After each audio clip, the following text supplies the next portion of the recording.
Korang kenal tak seorang lelaki ni yang bernama Saddam Hussein? Seorang presiden daripada negara yang diberi nama Iraq. Siapa tak kenal Iraq dan juga siapa tak kenal Saddam Hussein? Setelah diktator Saddam Hussein itu dijatuhkan, ditangkap dan dihukum, apa yang berlaku pada Iraq sekarang? Selepas lebih daripada 15 tahun, adakah rakyat Iraq menyesal dengan perbuatan mereka sendiri? Bersama aku Alif hari ini daripada channel Marjans TV untuk kita sama-sama lihat apa yang sedang berlaku sekarang, apakah yang terjadi setelah diktator Saddam Hussein dijatuhkan, apa yang terjadi setelah Amerika Syarikat datang mengetuk pintu masuk negara Iraq. Let's dive into the video.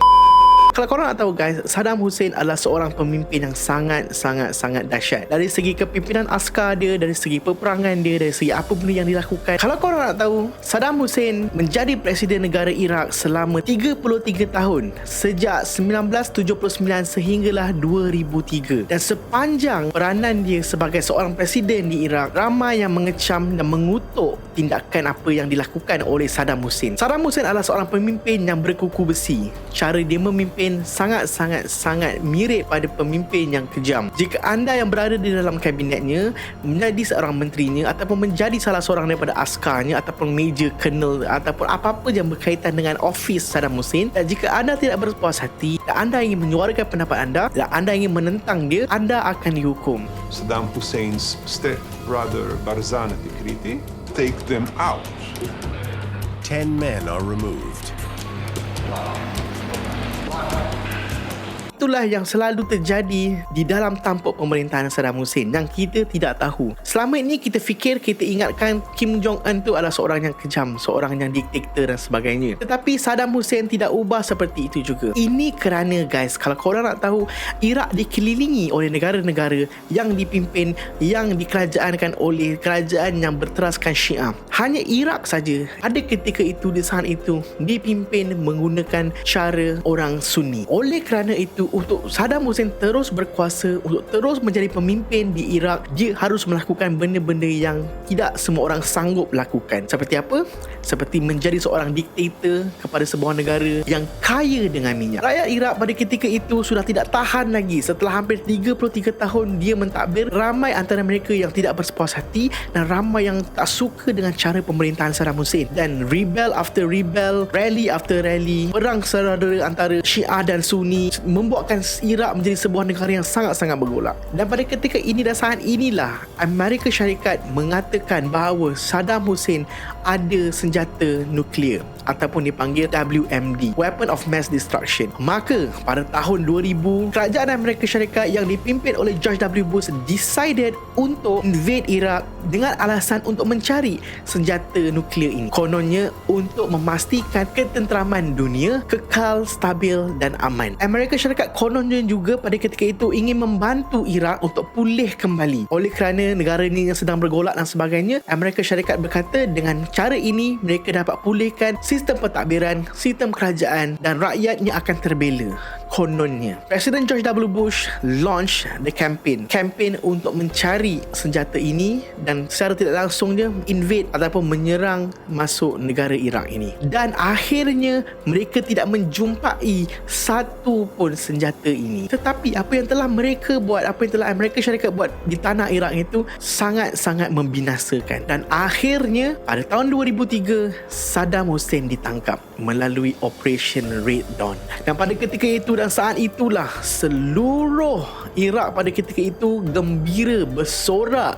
Orang di negara Kuwait happy, orang dekat Iran happy, semua orang keliling negara-negara keliling Iraq pada ketika itu happy sebab Saddam sudah ditangkap. Secara tidak langsung mereka juga happy kerana mereka tahu pemimpin Sunni sudah tiada lagi. Dan selepas ini mereka berjanji untuk menjadikan pemimpin seterusnya datang daripada pentadbiran Syiah. Dan itulah yang Amerika Syarikat telah lakukan. Seluruh Iraq gembira, happy, bersorak. Dan akhirnya hari ini setelah hampir 18 tahun rakyat Iraq mula menyesal.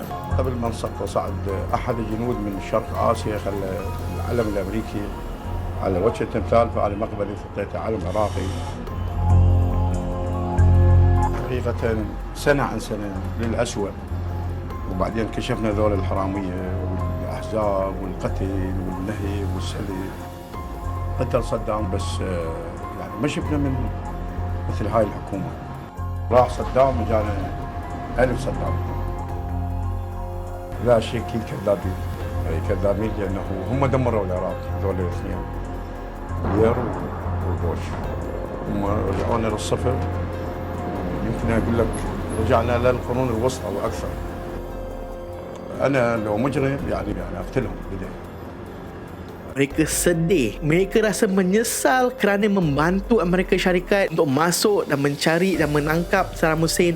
Mereka menyesal kerana membiarkan Amerika Syarikat meletakkan pemimpin-pemimpin boneka di Iraq. Mereka menyesal dengan apa yang berlaku di Iraq sekarang setelah kedatangan Amerika Syarikat. Keadaan di Iraq pada hari ini, pada ketika ini lebih teruk daripada Iraq 20 tahun yang lepas. Dulu mereka mengatakan bahawa Iraq sangat teruk kerana ada Saddam Hussein, dan hari ini mereka kata mereka ada 1000 lagi Saddam Hussein. Bukan nak mengatakan bahawa Saddam Hussein tu baik, diorang kata, tetapi apa yang berlaku sekarang adalah lebih teruk daripada dulu. Ada yang kata 10 kali ganda lagi teruk daripada dulu, ada yang kata 100 kali ganda lagi teruk daripada dulu, ada yang kata 1000 kali ganda lagi teruk daripada zaman Saddam Hussein. Mereka tidak terbela.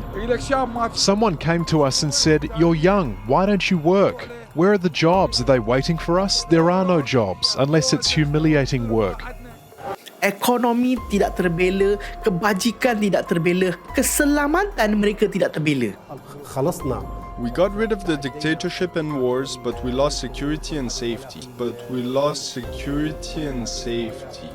But since the 2003 invasion, the country has sunk into violence. Abu Ali lost 3 sons in bombing attacks in 2007 and 2013. Kononnya mereka dijanji dengan liberalisasi, mereka bebas dari kencaman diktator Saddam, mereka dijanjikan dengan ekonomi yang lebih baik, mereka dijanjikan dengan benda-benda yang indah, tetapi akhirnya mereka menyesal. Orang-orang Iraq ni dulu yang meruntuhkan dan menjatuhkan patung Saddam Hussein pada ketika itu, mereka gembira kerana Saddam telah ditangkap, dan selepas 18 tahun hari ini mereka menyesal. Jadi guys, dekat sini cerita je mudah saja. Ini negara kita, kita buat cara kita. The moment bila kita bagi orang luar masuk, itulah kemustahilannya. Tak kira apa pun yang berlaku, tak kira apa organisation kita, contohnya family. Jika kita ada masalah keluarga, kita settle dalaman. The moment bila kita bawa masuk orang luar, di situlah mulanya hasutan, benda-benda yang membuatkan keadaan lebih keruh. Sama juga seperti company. Jika kita ada masalah, kita settle dalaman. Jangan sampai orang luar masuk.